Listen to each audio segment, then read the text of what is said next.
কাল থেকে non stop বৃষ্টি হচ্ছে চতুর্দিকে, তার সঙ্গে হাওয়া। বাপরে বাপ, আর ঘরেই থাকতে পারছি না। আর ছোটো ছোটো বাচ্চা ছেলেগুলো সব জলে পড়ে আছে, কী অবস্থা। তো আজকের মেনুটা দেখিয়ে দিই আপনাদের। মেনু খিচুড়ি,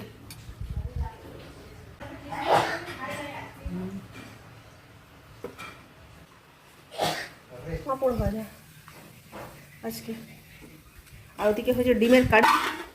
এটা হচ্ছে রাতের নাকি? ডিমের কারিটা হচ্ছে রাতের, আর ডিমের অমলেট হবে, সেই জন্য ব্যবস্থা করা আছে। আজকে কোথায় টিচার্স ডে, ওখানে ভালো ভালো খাবার দাবার ছিল, তা না। আজ আমার বেটাকে খেতে হচ্ছে খিচুড়ি, পাঁপড় ভাজা, আলু ভাজা, ডিম ভাজা। কী করবে, বেচারা সব বন্ধ হয়ে গেল। আজকে খাওয়া দাওয়া ছিল ভালো, যার কপালে যা লেখা থাকে কী আর করবে। তো চলুন আমরাও খেয়ে নিই, এখানে ভিডিওটা রইল। হ্যাঁ, কাকা খাবে।